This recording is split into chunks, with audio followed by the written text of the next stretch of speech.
남도의 끝자락 첩첩 산중 속에 자리 잡은 묵공리는요, 본래는 아름다운 콜짝이라는 뜻이었지만요, 언제부턴가 마을 사람들은 이곳을 침묵의 골이라 불렀습니다. 이때 한양에 이름난 명탐정 명철은 낡은 나룻배에서 내려 짙은 안개가 자욱한 마을 너기에 발을 내디뎠어요. 그의 뒤로는 덩치는 산만한데 겁이 많기로는 병아리 같은 하인 야무와 눈썰미가 매섭고 검술이 바람보다 빠른 여종 순심이가 따르고 있었습니다. 나으리, 제발 제고해 주십시오. 이 마을 입구에 걸린 장승 좀 보세요. 눈구멍에서 피눈물이 흐르는 것 같습니다요. 야무가 명철의 도포자락을 붙잡으며 이를 딱딱 부딪혔습니다. 장승은 정말로 기괴했어요. 누군가 인위적으로 붉은 칠을 해놓은 듯 눈가가 번져 있었고요.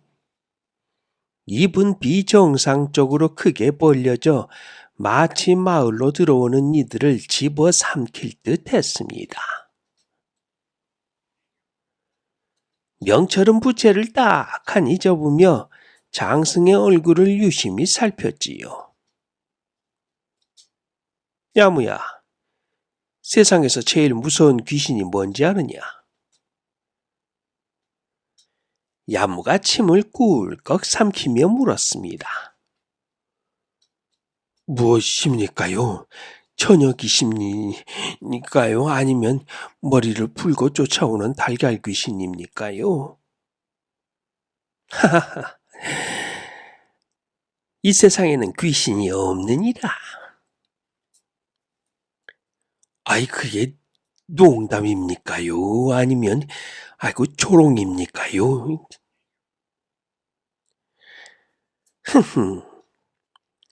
명철의 썰렁한 농담의 공기는 더욱 차갑게 식었습니다. 순심은 한숨을 내쉬며 허리춤에 찬 단검을 고쳐쥐었지요.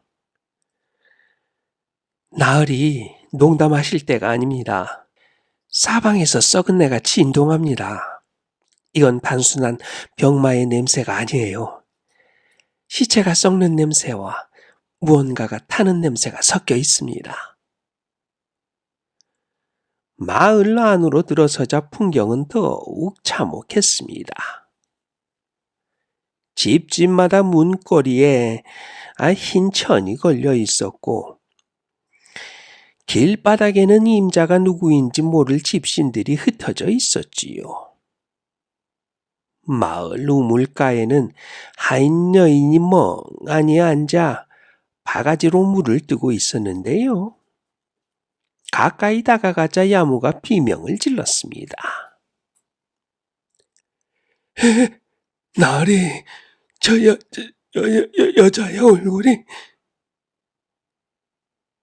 여자의 얼굴은 검붉은 반점으로 뒤덮여 있었고 피부가 마치 가뭄에 든 논바닥처럼 쩍쩍 갈라져 있었습니다.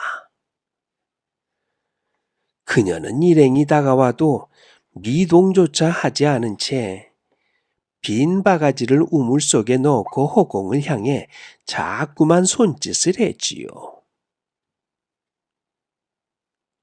이보시오. 아주머니, 마을 이장님 댁이 어딘가요? 명철이 조심스럽게 물었지만 여인은 대답 대신 기괴한 웃음소리를 냈습니다.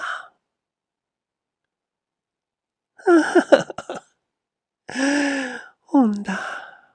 밤이 오면 그분이 오셔서 꽃을 심어주실 거야. 빨간 꽃, 피어나는 고통의 꽃.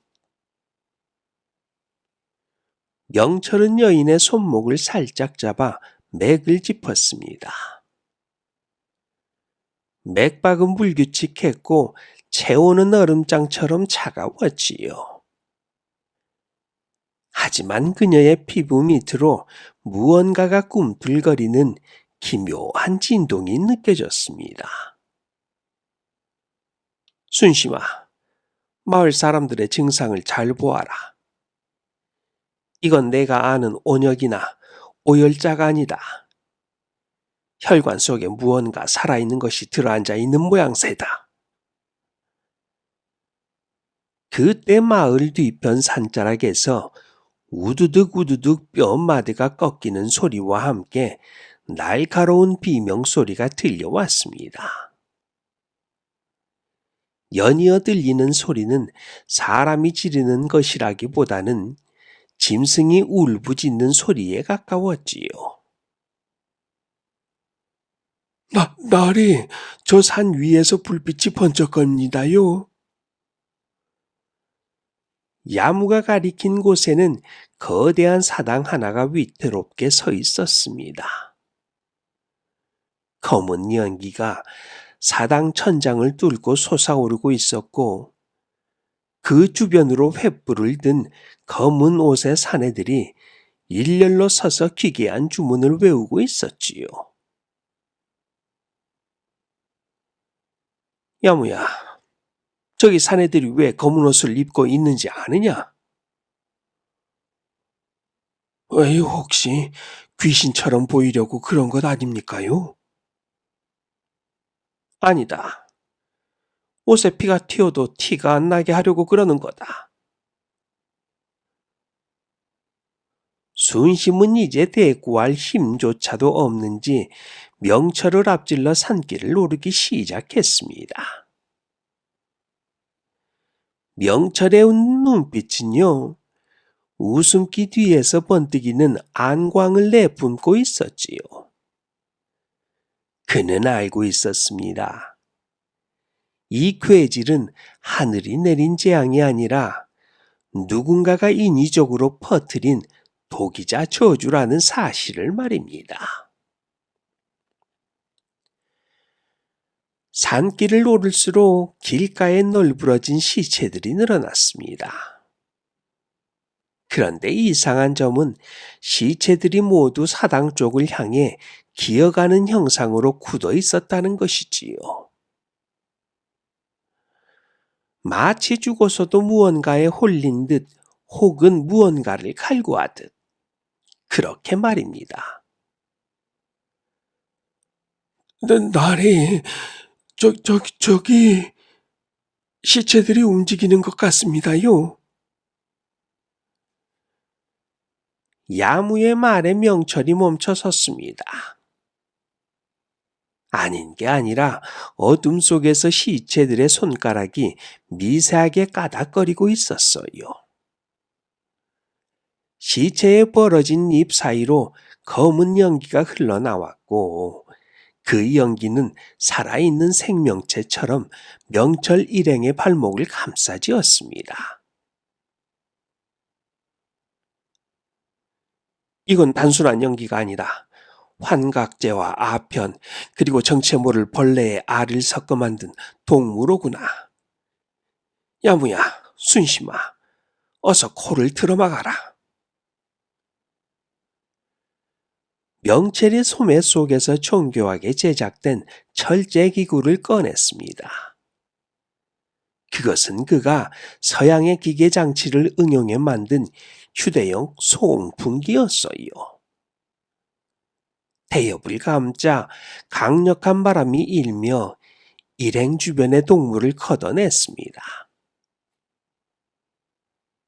자, 이제 침묵의 마을이 왜 침묵하고 있었는지 그 더러운 속사정을 확인하러 가보자꾸나.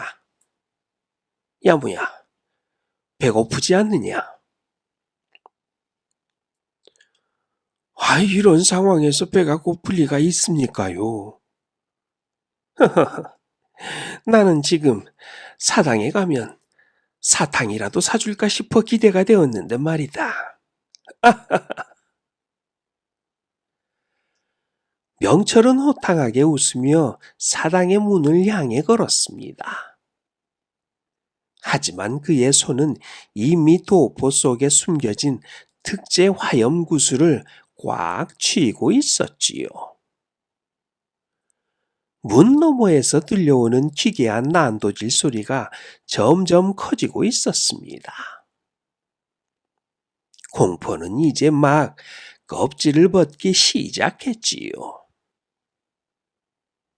사당의 거대한 나무 문은 세월의 풍파에 깎여 검게 변해 있었고요. 그 틈새로 비집고 나오는 달콤하면서도 역한 냄새는 코끝을 마비시킬 듯 강력했습니다. 명철이 조심스럽게 문을 밀자 끼익 하는 소름 끼치는 소차름이 정적을 깼지요. 나으리, 이 소리 좀 보세요. 꼭 귀신이 이를 갈고 있는 것 같습니다요. 야무가 명철의 등에 딱하니 붙어 사시나무 떨듯 몸을 흔들었습니다. 명철은 부채로 야무의 머리를 툭 치며 낮게 속삭였지요. 야무야, 귀신이 이를 갈면 치과에 가야지. 왜 여기서 소리를 내겠느냐? 그리고 너는 세상에서 제일 이가 잘 갈리는 개가 뭔지 아느냐? 그게 무엇입니까요? 바로 이를 제일 잘 가는 개는 번개다. 번개처럼 이를 갈거든. 명철의 썰렁한 농담에 또다시 야무는 울상을 찧었고요. 순심은 무표정한 얼굴로 사당 내부를 응시했습니다. 사당 안마당에는 수십 개의 밧줄이 격자 무늬로 얽혀 있었고 그 줄마다 마을 사람들의 시신이 거꾸로 매달려 있었지요. 시신의 목 아래에는 옹기 그릇이 하나씩 놓여 있었는데 그 안에는 검붉은 피가 가득 고여 있었습니다. 나으리, 여기는 도살장입니다. 순심의 목소리가 얼음장처럼 차가웠습니다. 그녀의 말대로 사당 중앙 대들보에는 화려한 비단옷을 입은 사내가 앉아 있었어요. 그는 마을의 무당도 관리도 아닌 타지에서 온 거상 독재주였습니다. 그는 귀괴한 문양이 새겨진 긴 파이프를 입에 물고 연기를 내뿜고 있었지요. 허허, 한양의 쥐새끼들이 여기까지 기어들어왔군. 명철이라 했던가. 독지주가 비열하게 웃자 그 뒤에서 거구의 장정들이 나타났습니다. 그들의 눈은 초점이 없었고 피부는 아까 본 여인처럼 검은 반점으로 뒤덮여 있었지요. 그들은 살아있는 인간이라기보다 독지주의 명령에 따라 움직이는 고기 덩어리에 가까웠습니다. 독지주, 사람의 피를 받아 무엇을 하려는 게냐? 이 괴질이 내 놈의 주머니를 채워주기라도 한단 말이냐? 명철의 물음에 독지주는 파이프를 탁탁 털며 일어났습니다. 괴질? 이건 축복이다. 이 피와 특수한 약초를 섞여 끓이면 세상 그 어떤 아편보다 강력한 환원초가 만들어지지. 나는 이 마을을 통째로 거대한 약통으로 만든 것이다. 독지주의 신호와 함께 장정들이 일행을 향해 달려들었습니다. 그들은 고통을 느끼지 못하는 듯 순심의 칼날이 어깨를 스쳐도 아랑곳하지 않고 팔을 휘둘렀지요. 나으리, 이놈들은 벼도 멈추질 않아요. 꼭 좀비 같습니다. 순심이가 소뚜껑을 방패 삼아 휘두르며 소리쳤습니다. 순심아, 좀비가 아니라 좀 더 때려야 할 놈들이다. 명철은 여유롭게 농담을 던지면서도 소매 속에서 정교한 구슬들을 바닥에 던졌습니다. 펑 하는 소리와 함께 자욱한 연기가 피어올랐지요. 이는 단순한 연막탄이 아니었어요. 명철이 특별히 조제한 강력 마비가루가 섞인 연기였습니다. 이게 뭐야? 장정들이 눈을 비비며 쓰러지기 시작했어요. 똑지주, 내 놈이 만든 약이 사람의 혼을 빼앗는다면 내가 만든 가루는 사람의 몸을 묶는 법이지. 야무야, 너는 세상에서 제일 무서운 가루가 무엇인지 아느냐? 아유, 이 상황에서 그런 농담이 나오십니까요? 바로 밀가루다. 밀어버리면 가루가 되니까 얼마나 무섭겠느냐. 명철의 아재 개그에 독지주는 분노하며 품속에서 기괴한 호각을 꺼내 불었습니다. 그러자 사당 지하에서 거대한 진동이 울리더니 바닥이 갈려지며 거대한 구더기 떼가 솟구쳐 올랐지요. 그 구더기들은 마을 사람들의 살을 파먹고 자란 흡혈충이었습니다. 저 벌레 좀 보십시오, 나으리. 제 다리가 사시나무가 아니라 무슨 칼대처럼 떨리고 있습니다요. 야무야, 걱정 마라. 그리고 얼른 저 벌레들의 눈을 노려라. 순심이는 공중으로 도약하며 수십 개의 은침을 던졌습니다. 침마다 뿔이 붙어 있어 벌레들의 몸에 닿자마자 타닥거리며 타올랐지요. 명철은 그 틈을 타 독지주가 앉아있던 대들보로 오토바이, 아니 자신이 직접 개조한 목재 발동기를 타고 질주했습니다. 독지주, 내 놈의 탐욕이 이 마을에 침묵을 불렀으니 이제 내 놈이 침묵할 차례다. 명철이 발동기 앞부분에 달린 화염 방사 장치를 가동했습니다. 뿜어져 나오는 불길이 사당 내부를 붉게 물들였고 독지주는 비명을 지르며 지하 비밀 통로로 몸을 날렸지요. 놓치지 말거라. 저 지하에 이 모든 괴질의 근원이 숨어져 있을 것이다. 명철 일행은 불길을 뚫고 지옥으로 통하는 듯한 어두운 지하 계단으로 발을 내디뎠습니다. 계단 밑바닥에는 수만 마리의 벌레들이 꿈틀거리는 소리가 사박사박 들려오고 있었지요. 공포는 이제 심장부로 향하고 있었습니다. 지하로 내려가는 계단은 축축한 이끼 대신 끈적이는 점액질로 뒤덮여 있었지요.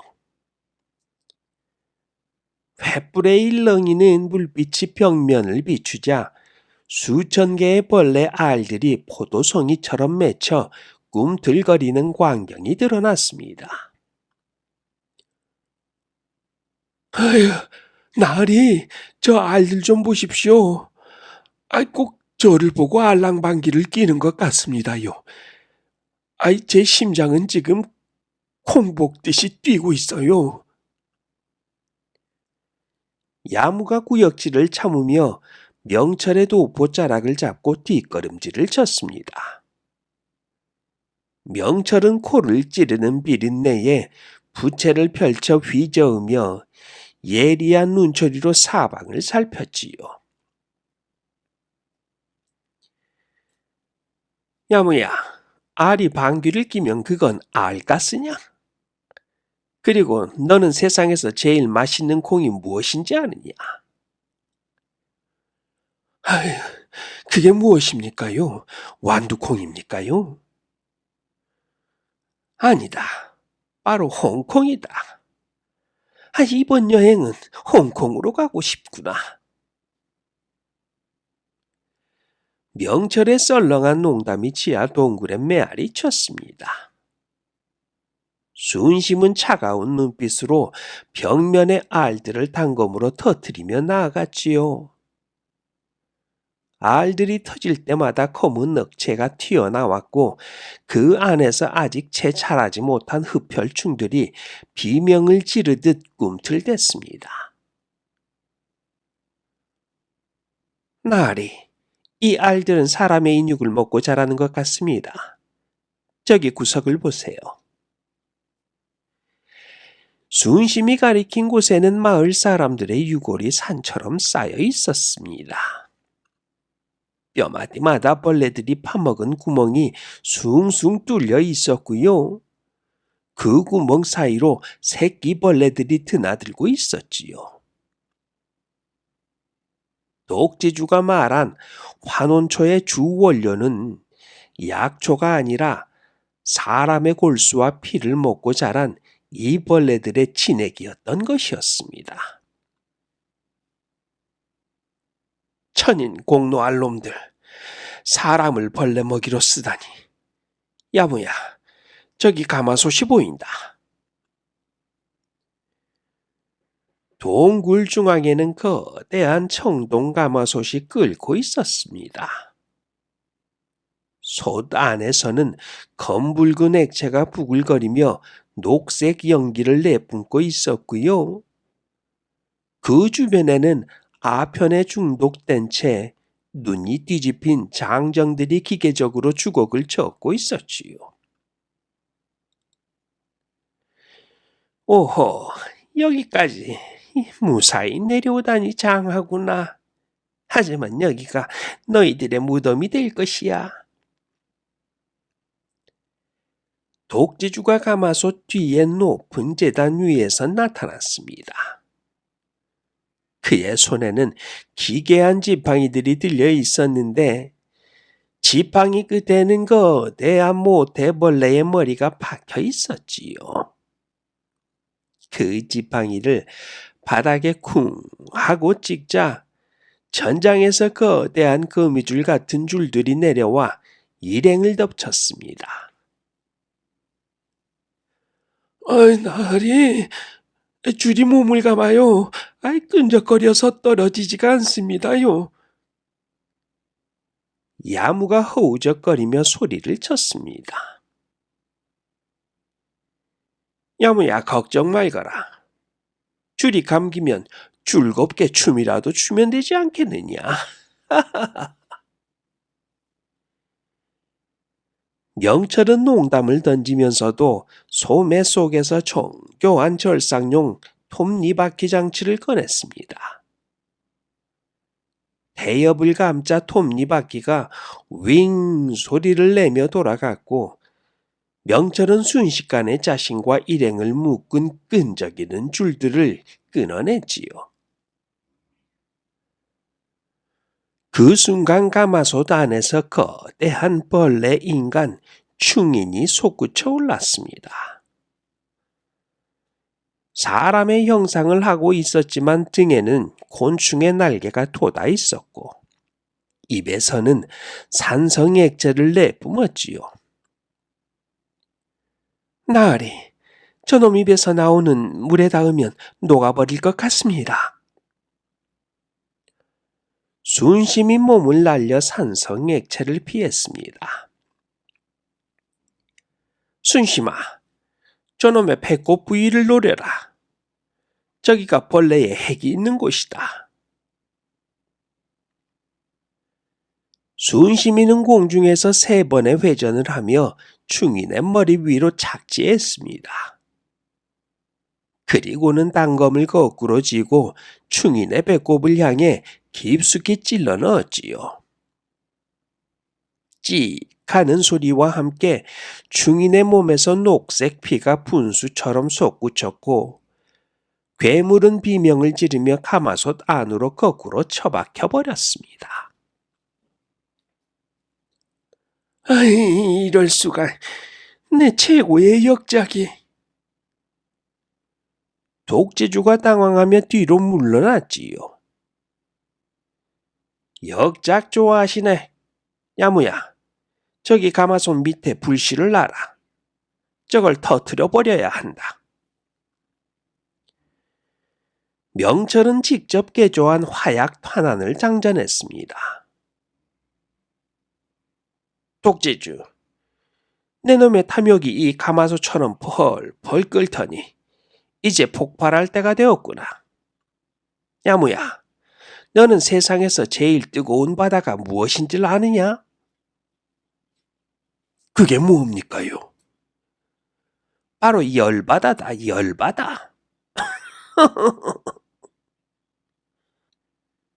명철이 방아쇠를 당기자 화약 탄환이 가마솥 밑에 땔감 더미에 명중했습니다. 쿵 하는 거대한 폭발음과 함께 지하 동굴이 흔들리기 시작했어요. 가마솥의 검은 액체가 쏟아지며 동굴 바닥에 벌레 알들을 휩쓸어 버렸습니다. 아, 안 돼. 내 알들이, 내 환원초가. 독지주는 비명을 지르며 동굴 더 깊숙한 비밀의 방으로 달아났지요. 쫓아가자. 저 뒤에 이 마을의 진짜 정체와 괴질의 마지막 열쇠가 숨겨져 있다.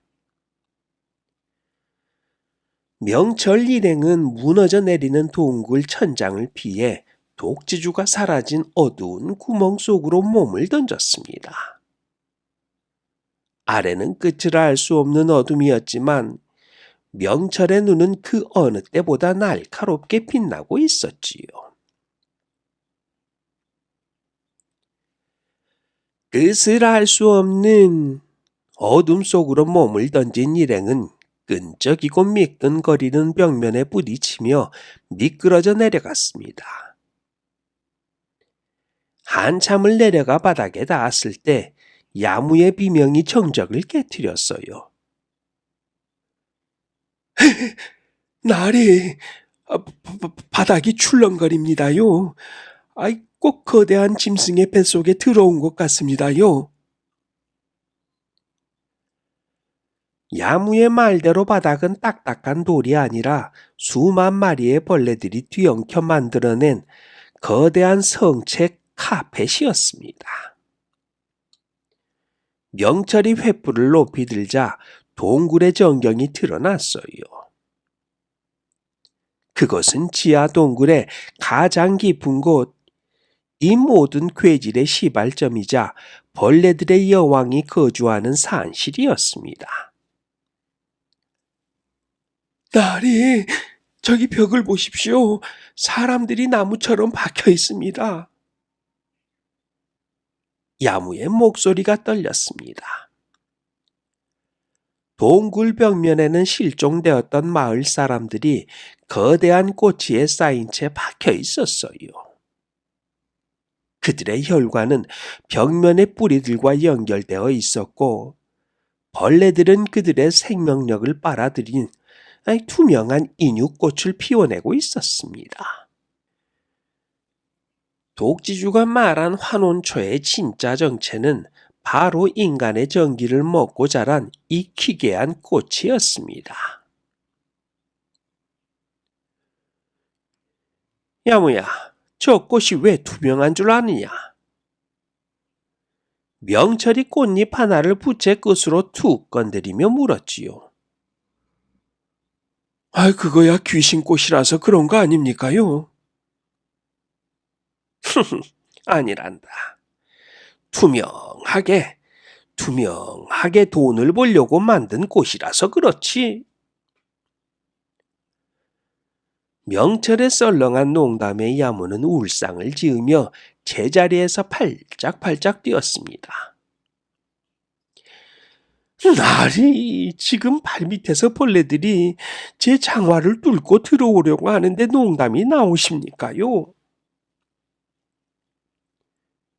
허허, 야무야. 벌레가 장화를 뚫으면 그건 장화 홍련이냐? 걱정 말거라. 내가 특별히 조제한 벌레 퇴치 연고를 발라놨으니 놈들도 입맛만 다실 게다. 그때 동굴 중앙에 거대한 고슴도치가 꿈틀거리며 갈라지기 시작했습니다. 그 안에서 상체는 아름다운 여인의 형상을 하고 하체는 거대한 지네의 몸을 한 모태 여왕이 솟구쳐 올랐지요. 그녀의 등 뒤에는 독지주가 제단 위에 무릎을 꿇고 앉아 있었습니다. 명철, 감히 나의 여왕님을 깨우다니. 이제 너희의 육신은 여왕님의 자양분이 되어 수만 송이의 환원처로 다시 태어날 것이다. 독지주의 눈은 이미 초점을 잃고 붉게 충혈되어 있었습니다. 여왕이 기괴한 고주파의 비명을 지르자 동굴 벽면에 박혀있던 고치들이 일제히 터지면서 벌레 껍질을 쓴 인간이 고개를 쳐들었어요. 그들은 죽지도 살지도 못한 채 오직 포식 본능만 남은 괴물들이었습니다. 나리, 이놈들은 아까보다 수가 훨씬 많습니다. 포위당하겠어요. 순심히 단검 2자루를 꺼내 방어 자세를 취했습니다. 순심아, 걱정 말거라. 내가 이럴 줄 알고 아까 가마솥에서 기름을 좀 챙겨왔지. 야무야, 너는 세상에서 제일 맛있는 기름이 뭔지 아느냐? 아니, 이 상황에서 또, 아휴, 참기름입니까? 아니지. 바로 들기름이다. 적들의 간을 들들 볶을 때 쓰는 기름이지. 명철은 기름이 든 호리병을 공중에 던졌고요. 순심이는 날카로운 은침을 던져 호리병을 맞췄습니다.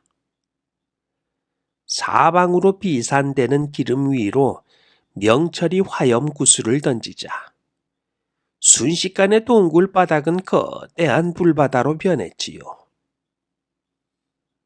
불길이 닿자 벌레 괴물들은 비명을 지르며 타들어갔고요. 여왕은 고통스러운 듯 몸부림을 쳤습니다. 독지주, 내 놈이 심은 이 악의 꽃밭을 내가 불꽃놀이장으로 만들어주마. 야무야, 지금이다. 저 여왕의 목덜미에 있는 붉은 혹을 노려라.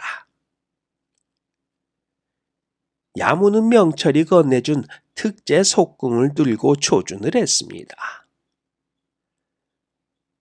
나리, 제 손이 자꾸 떨려. 아이, 속궁이 아니라, 아이고 참, 맞추기가 어려울 것 같습니다요. 이놈아, 헛소리 말고 어서 쏘거라. 맞추면 내가 한양 가서 소고기 사주마. 소고기요? 갑니다. 야무가 방아쇠를 당기자 화살이 여왕의 목덜미를 정확히 관통했습니다. 여왕의 목에서 검은 액체가 폭발하듯 쏟아졌고 동굴 전체가 무너질 듯한 진동이 울려 퍼졌지요. 독지주는 여왕의 등에서 떨어져 불길 속으로 처박혔습니다. 하지만 여왕은 죽지 않았어요. 오히려 상처 부위에서 수천 마리의 작은 지네들이 쏟아져 나오며 명철 일행을 향해 해일처럼 밀려왔습니다. 이건 끝이 없군요. 나으리, 어서 탈출해야 합니다. 순심히 밀려 나오는 지네떼를 베어내며 소리쳤습니다. 자, 마지막 한 방이다. 명철은 동굴 천장의 가장 취약한 부분을 향해 거대한 화약 뭉치를 발사했지요. 천장이 무너져 내리며 지하 수로의 물이 폭포처럼 쏟아져 들어왔습니다.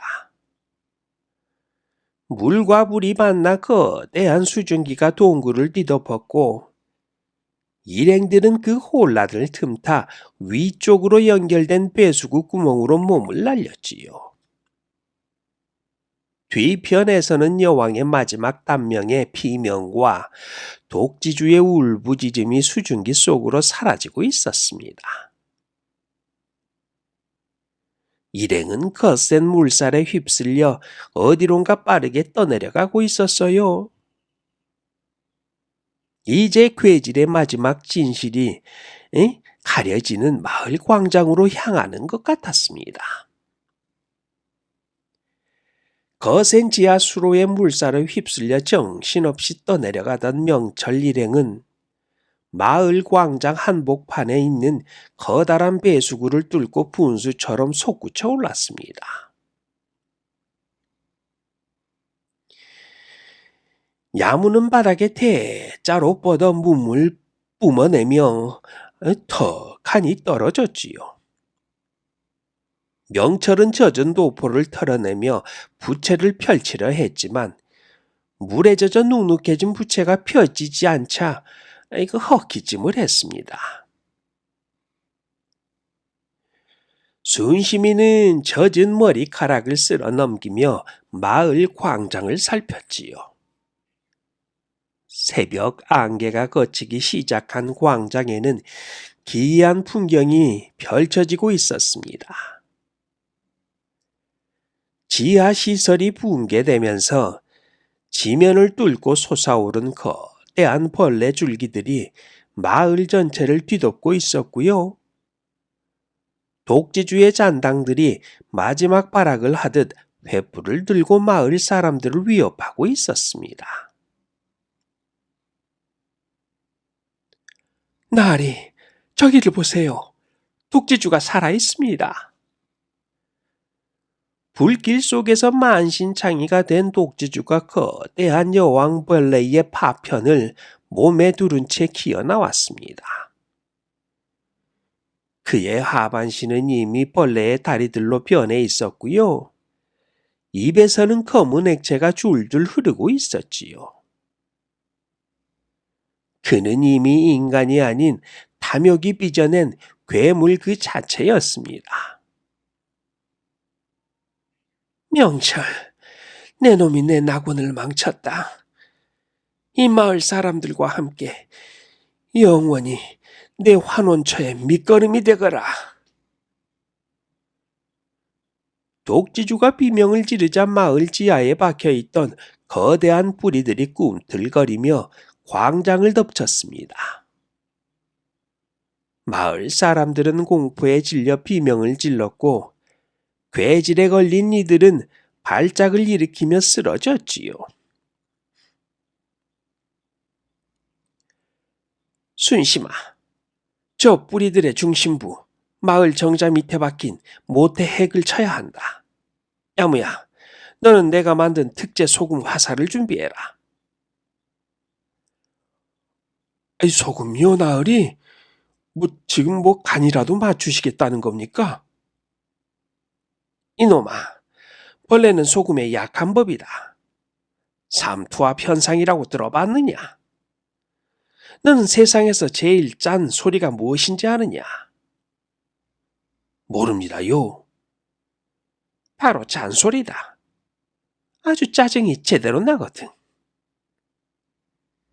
명철은 농담과 동시에 오토바이, 아니 마지막 남은 목재 발동기의 연료를 최대치로 올렸습니다. 발동기가 괭음을 내며 독지주를 향해 돌진했어요. 명철은 발동기 옆에 달린 장치에서 수천 개의 은침을 발사해 뿌리들을 고정시켰고 순심이는 그 뿌리 위를 징검다리 삼아 허공으로 솟구쳤습니다. 이것이 침묵의 마을에 내리는 마지막 심판이다. 순심의 단검이 정자 밑바닥 여왕의 심장과 연결된 붉은 핵을 정확히 꿰뚫었습니다. 꽝 하는 굉음과 함께 마을 전체가 흔들렸고요. 독지주의 몸은 하얀 소금가루처럼 변하며 바스러지기 시작했지요. 독지주의 비명이 하늘로 퍼졌습니다.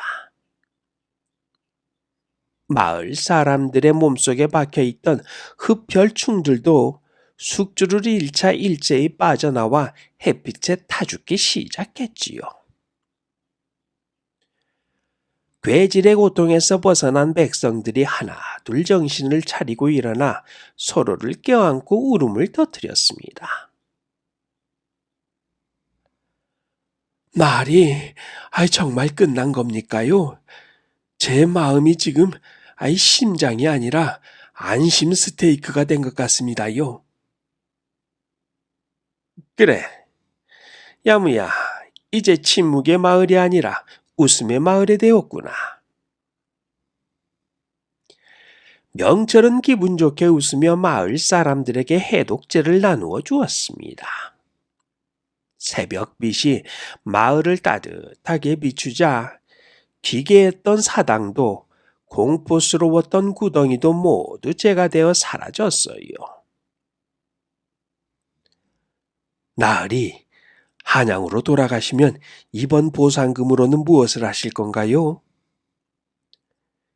야무가 짐을 챙기며 물었습니다. 일단 니놈 장가 미천이나 좀 챙겨주고 남은 돈으로는 더 시끄러운 부채를 하나 만들어야겠다.